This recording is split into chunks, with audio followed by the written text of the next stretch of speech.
Muy bien, hermanos, pues volvemos a nuestra serie en Colosenses después de escuchar esta canción acerca de buscar al Señor, y eso es lo que queremos hacer en su palabra, porque es en la palabra de Dios donde encontramos el Señor más exactamente. Y estamos siguiendo nuestra serie de Colosenses, la preeminencia de Cristo, y hoy vamos a terminar el capítulo 1 en la parte aquí de doctrina sobre la supremacía de Cristo, y hoy el capítulo 1 vamos a terminar definitivamente este mensaje acerca de Cristo supremo sobre todo, y vamos a ver cómo el mensaje es lo que Pablo tenía que compartir. Y hoy vamos a ver el ministerio del misterio, Pablo y el ministerio del misterio. Hemos hecho todos estos párrafos en capítulo 1, el saludo a los cristianos colosenses, la oración por ellos, la supremacía de Cristo que vimos en dos mensajes, sus atributos y el alcance de su preeminencia.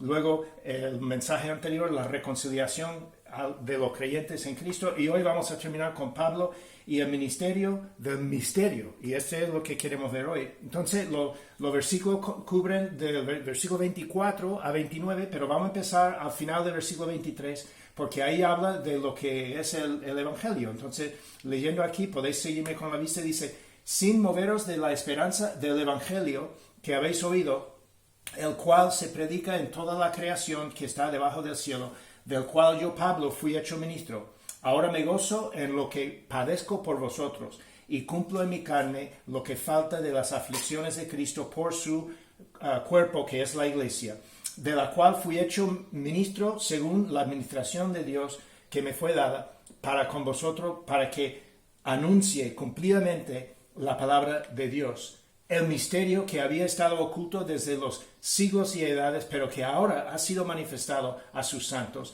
a quienes Dios quiso dar a conocer las riquezas de la gloria de este misterio entre los gentiles, que es Cristo en vosotros, la esperanza de gloria, quien anunciamos amonestando a todo hombre y enseñando a todo hombre en toda sabiduría, a fin de presentar perfecto en Cristo Jesús a todo hombre, para lo cual también trabajo luchando según la potencia de Él, la cual actúa poderosamente en mí. Ahora, lo que yo he hecho, voy a volver atrás, lo que he hecho es poner la palabra en blanco que tiene que ver con el ministerio que Pablo tenía. Él dice dos veces, aquí dice: yo, Pablo, fui hecho ministro, y aquí abajo dice: fui hecho ministro. Y este es el ministerio que va a explicar. Pero, ¿qué es su ministerio? Pues se enfoca en el evangelio que se predica, del cual el evangelio que Pablo fue hecho ministro. Y dice, tiene que ver con la iglesia, y es de la cual Pablo fue hecho ministro de la iglesia, dice, según la administración de Dios, para que anuncie, esta parte de su ministerio, anuncie cumplidamente la palabra de Dios. Y aquí lo que él estaba anunciando es este misterio, que veremos enseguida qué significa esto, y lo dice dos veces, este misterio, anunciándolo, amonestando, enseñando, trabajando, luchando, todos son palabras que tienen que ver con el ministerio que Pablo tenía. Entonces, ahora llegamos al final del capítulo 1 y Pablo pone el enfoque en su ministerio. Dijo en versículos 23 y 25, fui hecho ministro. Y ahora explica de qué era ministro. Era ministro del evangelio y ministro de la iglesia. Y es probable que esto fuera motivado por las acusaciones de los falsos maestros contra él por estar preso en Roma, diciendo cosas como: ¿cómo puede ese hombre ser bueno y ser un siervo de Dios si es un preso en la cárcel? Y es su defensa de su ministerio, y eso es lo que vamos a ver en estos versículos. Ahora, yo lo divido en dos partes, y Pablo va a hablar de dos cosas. Primero, el ministro, Pablo y su ministerio. Vamos a ver eso como primera cosa. Y luego, el misterio, y el misterio es la iglesia y sus miembros. Y vamos a ver estas dos cosas acerca de lo que es el ministerio de la preeminencia de Cristo, anunciándolo y proclamándolo. Entonces, primero el ministro, Pablo y su ministerio.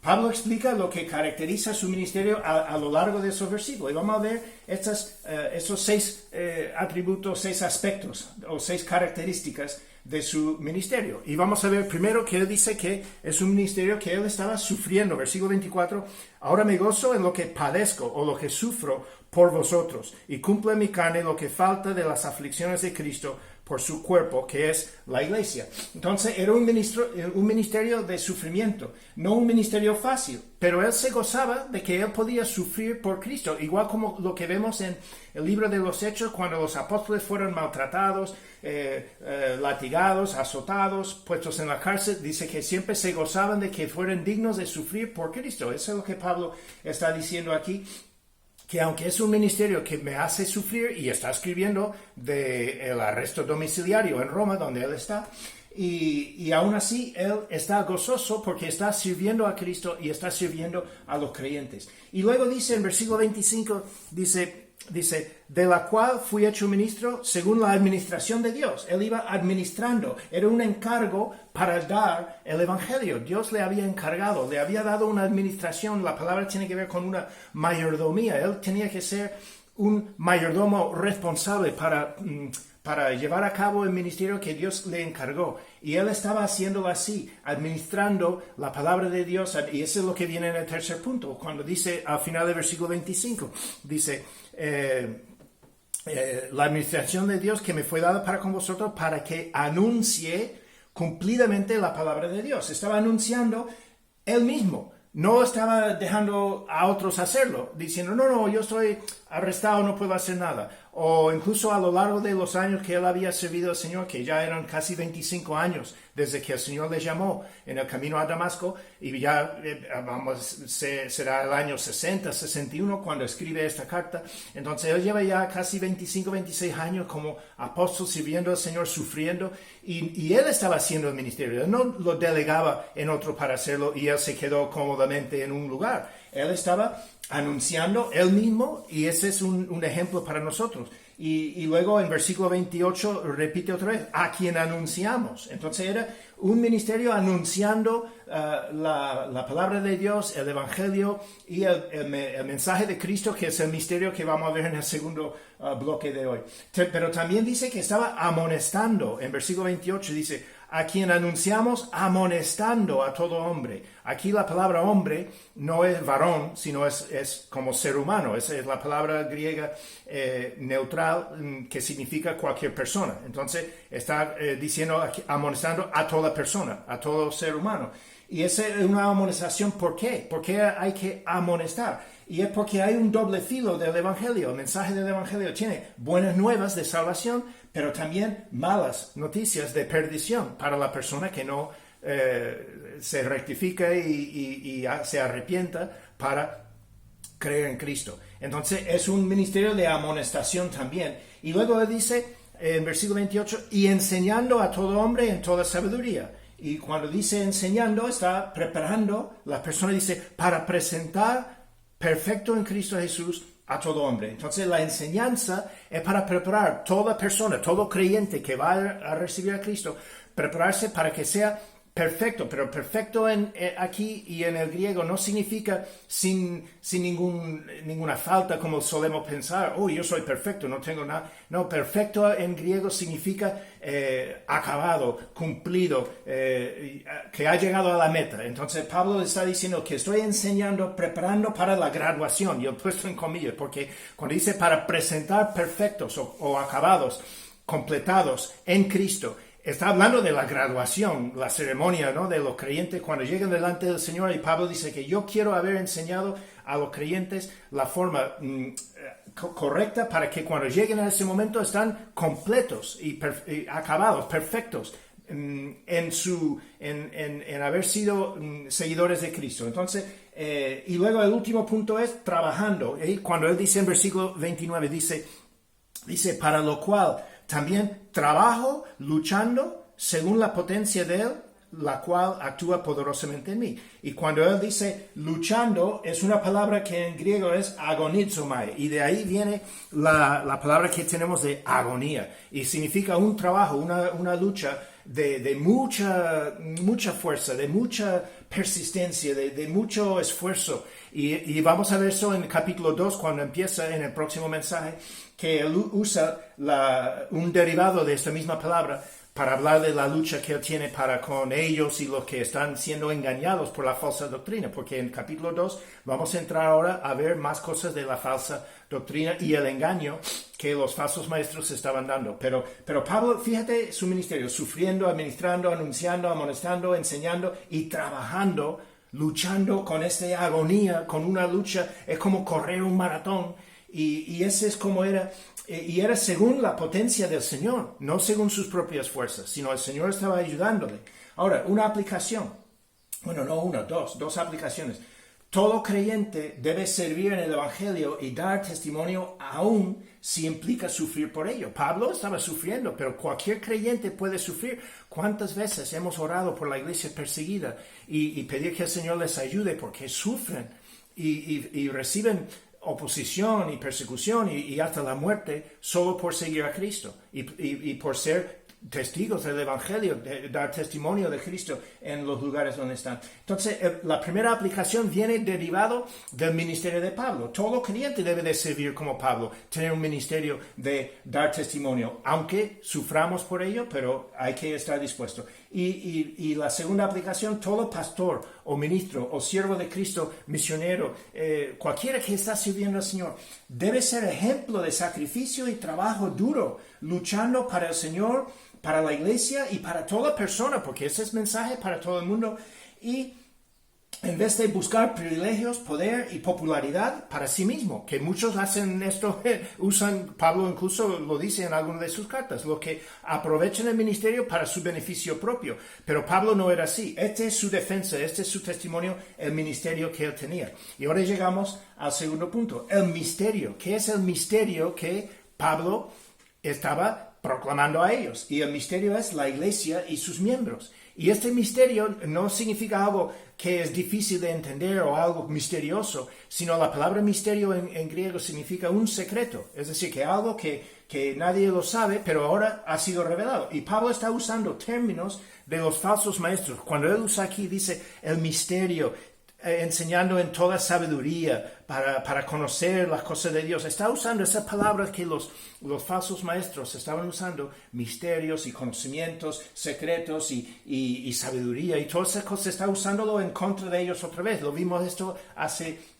2 mensajes atrás. Y es parte, el misterio de lo que Pablo daba, es parte de administrar la palabra de Dios. En versículo 25 dice que fui hecho ministro según la administración de Dios para que anuncie cumplidamente la palabra de Dios.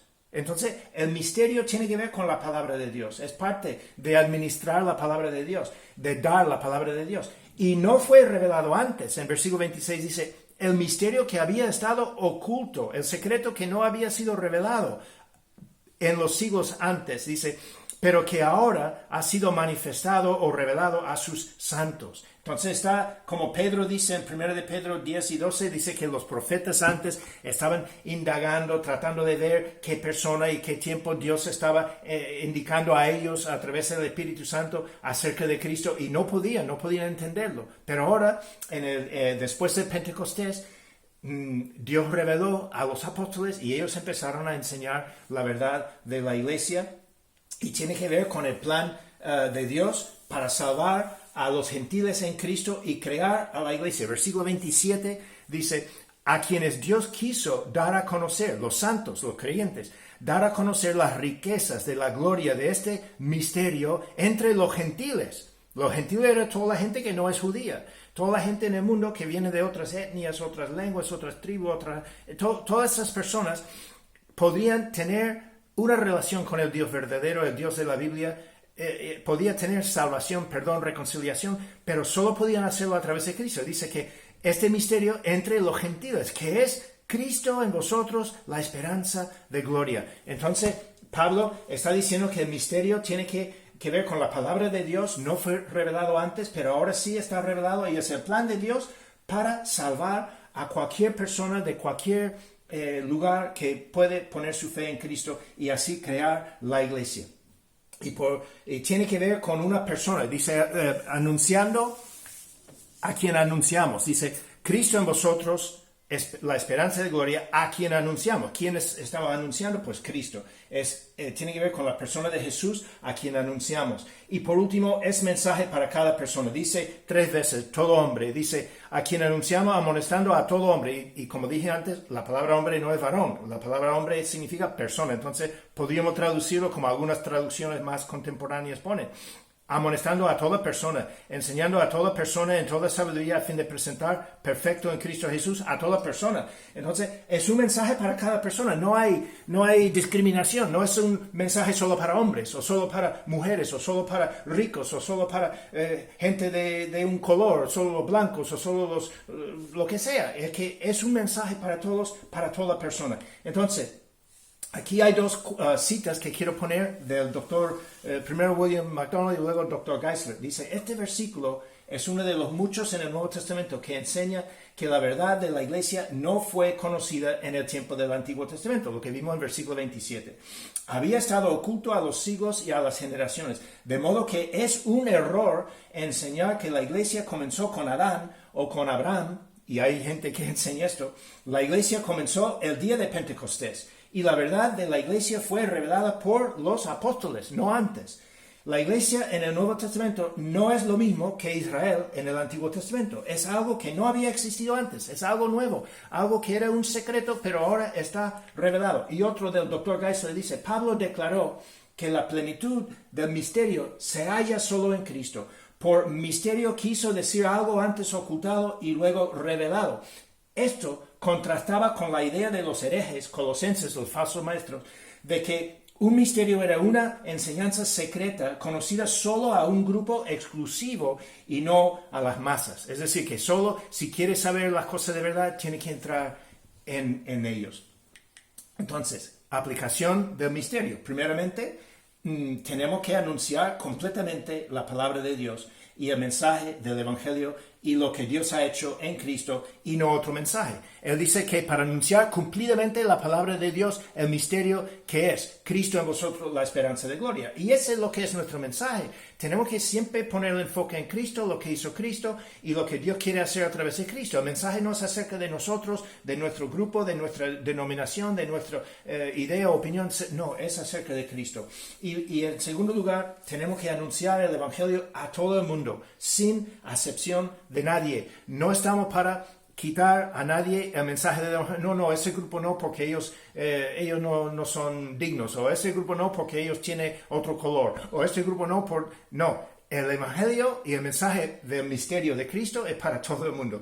Entonces, esto es lo que Pablo dice terminando este capítulo. Es interesante que capítulo 1, si fuera la única parte de la Biblia o la palabra de Dios que tuviéramos, fijaos cuánto hemos aprendido solo en capítulo 1 acerca de Dios, acerca de la oración, acerca del Espíritu Santo, acerca de Cristo, acerca de la obra de Cristo, acerca de quién es Cristo, sus atributos, el alcance de su redención, la reconciliación que ha hecho, la iglesia, los creyentes, es decir, casi todo lo que la Biblia trata está en Colosenses capítulo 1. Por eso hemos tenido que tardar en tratarlo, pero nuestro deber, como pone en este versículo aquí, de versículo 28, anunciando, amonestando, enseñando, a fin de presentar perfecto en Cristo a todo hombre, toda persona. Esto es la meta de la Iglesia de Puebla. Esa es la meta de cualquier creyente y seguidor de Cristo. Entonces, concluyendo, Pablo estaba preso en Roma por causa de Cristo y el Evangelio, no por ser un criminal, no por ser un malhechor, no por haber hecho nada malo. Entonces, las acusaciones de los falsos maestros no podían vencer ante la evidencia del ministerio que Pablo era, el ministro que Pablo era. No podían vencer contra esta evidencia, la evidencia de Pablo como un ministro sufrido, cumplido, luchando. Este era el ministro que era Pablo, y esta evidencia era tan fuerte que los falsos maestros no podían contra eso, y ni tampoco podían vencer sus falsas doctrinas de misterios y sabiduría y cosas así ante la preeminencia de Cristo, el verdadero misterio revelado en y por el Evangelio. Entonces, Cristo en los creyentes, esperanza de gloria. Esto es el mensaje, ese es el misterio, que Dios iba a formar una iglesia, un grupo de todas las personas que pueden creer y poner su fe en Cristo. Entonces, terminando, seamos todos fieles ministros del misterio del Evangelio de Jesús, el Salvador. Cristo en nosotros, esperanza de gloria. Este es el mensaje que hemos visto en Colosenses. Cristo es preeminente y por eso en Él hay esperanza, pero hay que creerlo. Y con este terminamos capítulo 1 y en el próximo mensaje vamos a empezar capítulo 2, que ya veremos más de las falsas enseñanzas que estos falsos maestros estaban tratando de engañar a los colosenses, y vamos a ver cómo luchar contra este tipo de engaño.